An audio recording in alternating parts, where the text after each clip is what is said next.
Hello મિત્રો, ફરી એકવાર આપ સૌની જે મનપસંદ યુટ્યુબ ચેનલ છે તેના ઉપર સ્વાગત છે.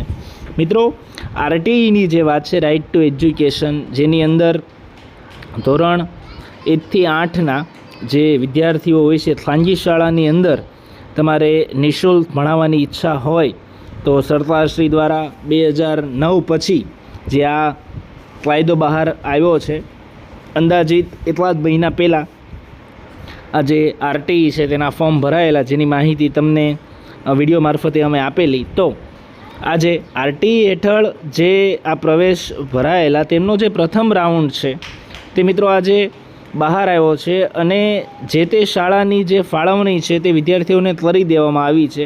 એટલે તમે જે મોબાઈલ નંબર ફોર્મ ભરતી વખતે નાખ્યો હશે તેના ઉપર ટેક્સ્ટ મેસેજ પણ આવેલો હશે અને તમે સાઇટ ઉપર જઈને ચેક કરશો તો પણ તમને ખ્યાલ આવશે કે તમે જે 5 સ્કૂલો અથવા 6 સ્કૂલો જે પણ નામ તમે નાખ્યા હશે તેમાંથી જે તે શાળાની અંદર જો તમારું સિલેક્શન થયું હશે તો આજે તમને તે જે છે તે ખ્યાલ આવી જશે. એટલે તે જે એડમિટ કાર્ડ હોય છે તે તમારે ડાઉનલોડ કરી અને જે તે સ્કૂલની અંદર તમારે અહીંયા તારીખ પણ આપેલી છે, 22 તારીખ સુધીમાં વેરિફિકેશન કરાવવું મિત્રો ફરજિયાત છે.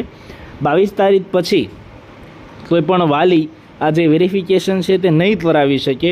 એટલે તમામ વાલી મિત્રોએ જેણે પણ આ ફોર્મ ભરેલું હોય, જે તે શાળામાં તમારો નંબર લાગેલો હોય ત્યાં જાઓ અને જે તમારા બધા ડોક્યુમેન્ટ છે તે સાથે લઈને જવું, ઓરિજિનલ પણ સાથે લઈને જવા વેરિફિકેશન માટે, અને જે તેની ઝેરોક્ષ હોય તે પણ સાથે લઈ જવી. એટલે જે પણ શાળાની અંદર તમને આ આરટીઈનું એડમિશન મળ્યું હશે તે કન્ફર્મ થઈ જાય. શાળાએ કન્ફર્મેશન આપવું જરૂરી છે, નહીં તો આ જે પ્રવેશ છે તે કેન્સલ થશે અને તમારી જે સીટ છે તે બીજા કોઈ વિદ્યાર્થીને પણ મળવાપાત્ર થઈ શકે છે. અને બીજું કે પ્રથમ રાઉન્ડની અંદર જો તમારું વેરિફિકેશન નથી થતું તો સેકન્ડ રાઉન્ડ જે આવશે એમાં પ્રથમ રાઉન્ડની અંદર કેન્સલ થયેલા જે વિદ્યાર્થીઓ છે એનો વારો આવશે.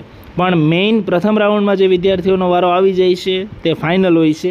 આમ તો 4 રાઉન્ડ બતાવે છે દર વર્ષે, પણ મોટા ભાગે 2 જ રાઉન્ડ આરટીઈના જે છે તે બહાર પડતા હોય છે. એટલે વહેલી તકે જો તમારા બાળકનું આરટીઈની અંદર નામ કોઈપણ સ્કૂલની અંદર લાગ્યું હોય તો 2 દિવસમાં તમામ પુરાવાઓ તમે લઈ જાઓ અને જે કન્ફર્મેશન છે તે મેળવી લો. બીજી કોઈ પણ મદદની જરૂર હોય તો કોમેન્ટના માધ્યમથી તમે જણાવી શકો છો.